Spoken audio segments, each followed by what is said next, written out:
It's not often that a movie trailer drops and leaves everyone asking, what in the world happened here? But that's pretty much how audiences reacted when Disney's new live-action Snow White finally showed up online. What was supposed to be a magical reimagining of the very first Disney princess has ironically become one of the most disliked, ridiculed, and downright hated upcoming releases in years. Let's dig into how things got so bad. Chapter 1. How the marketing backfired. One of the strangest parts of this mess is the marketing, or lack thereof.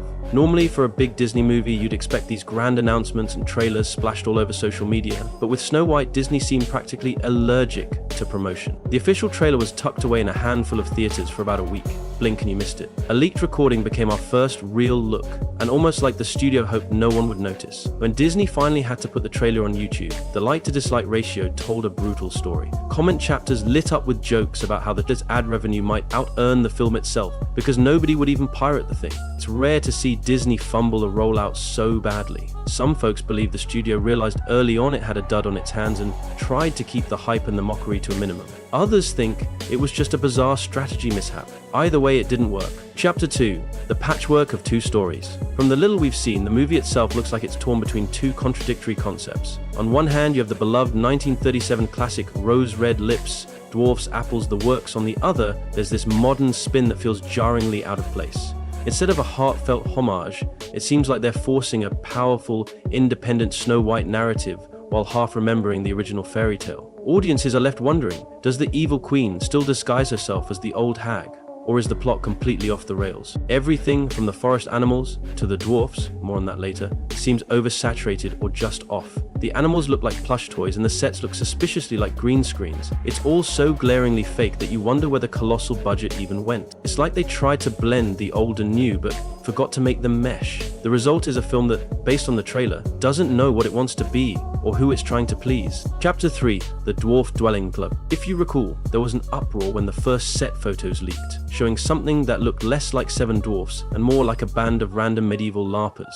Actor Peter Dinklage had criticized the concept of dwarfs as regressive, sparking a scramble at Disney. They apparently reworked the characters, only to backtrack when fans revolted. Rumors circulated about them being magical creatures or woodland beings. Then suddenly we saw an attempt at the classic dwarfs again. After all those changes, the CGI faces in the trailer look awkward, because they're in a no man's land between cartoon and realistic. For many people, the dwarf confusion is a symbol of what's going wrong with Disney's live-action approach. Too much second-guessing, not enough coherent vision. Chapter 4. The Gal Gadot Evil Queen Problem. Disney villains usually command attention. We love to hate them because they're over-the-top, theatrical, and iconic. So why does Gal Gadot's Evil Queen come across as, well, kind of bored? In the trailer, she doesn't seem obsessed with her looks so much as annoyed that Snow White exists. The Evil Queen should be dangerously vain, plotting murder just to remain fairest of them all. Instead, Gadot looks like she's half-heartedly reading lines off a teleprompter. Think of Jeremy Irons in The Lion King or Glenn Close in 101 Dalmatians. Even if the overall movie was hit or miss,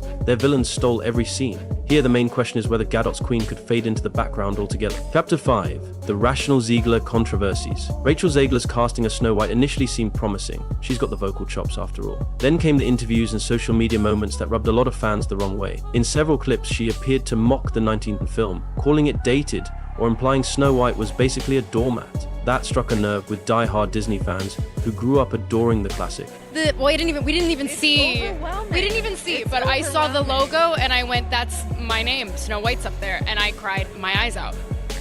Like seeing yourself for the first time in full Snow White drag. I love that description. It's perfect. Oh my God. Well, when you get to wear Sandy Powell, first of all, insane. And then you get to be lit by Mandy Walker and Nadia Stacey designed your hair and makeup. It's like the most incredible thing in the world. And then all of a sudden you open your eyes and you watch the playback, which I never do. And I saw myself on screen and I just wanted to throw up. I was so happy about it. And it was the most incredible experience. And the fan reaction was insane. We didn't even see what they were clapping for. I think it was good. I don't know. We didn't see anything. We're still waiting. You see yourself as the evil queen. You are not evil. You are not evil. You're a queen, but you're not evil. What was it like seeing yourself as the evil queen for the first time? We did not see the clip, so I still haven't seen anything. But when I was in makeup, just like she said, we got to work with such an amazing crew, and it was just like the best it could ever be. I must say that for me, also the transition for the old hag was incredible because it was all real prosthetics and all of that. And 4 hours and changing the voice and everything. I feel so lucky that I got to play something that is so far from what I know and what I'm used to, and I super enjoyed every second of it. You said you were bringing a modern edge to it on stage. What do you mean by that? I just mean that it's no longer 1937, and we absolutely wrote a Snow White that is not going to be saved by the prince. She's not going to be saved by the prince, and she's not going to be dreaming about true love. She's dreaming about becoming the leader she knows she can be, and the leader that her late father told her that she could be if she was fearless, fair, brave, and true. Zegler also made some charged comments about Trump and his supporters, effectively alienating a large chunk of the audience. She did apologize, but many felt the apology was Disney-mandated PR spin rather than genuine remorse. This all adds up to a lead actress who's not just facing criticism for the role, but also for openly scorning parts of the audience she's supposed to win over. Chapter 6. The skyrocketing budget and bleak outlook. How much is Disney spending on this? Early reports estimate around $69 million before marketing and additional reshoots. By the time Snow White hits theaters, the total could easily top $300 million. For that price, you'd hope for stunning visuals and a rock-collared story, but the trailer begs to differ. The back and forth on Dwarfs, reshoots to pacify outrage, and heavy CGI likely added up. But if you were expecting Lord of the Rings quality production, the footage says otherwise. Given the trailer, overshadowing controversies, and Ziegler's unpopularity, analysts predict this might not even break even. Look at The Little Mermaid. That lost around $5 million, and people liked Halle Bailey. If this film flops, it will be another cautionary tale in Disney's ever-growing list of live-action misfires. Some fans are joking Disney should accidentally lose all the footage and write it off as a tax break. Chapter 7. Why it matters, the biggest picture. All of this isn't just about one bad movie, it's a sign of deeper issues with how Disney approaches reboots, nostalgia, and audience trust. Snow White is the crown jewel of Walt Disney's legacy, 1937's groundbreaking masterpiece. Mishandling it so badly shows a possible disconnect between corporate decision makers and the very people who keep the studio thriving. Each time Disney releases a lackluster remake, it chips away at the goodwill built over decades. Fans are tired of half-baked modern updates that feel more like virtue signaling or cheap cash grabs than loving tributes. The original Snow White redefined animation. To see it turn into a live-action spectacle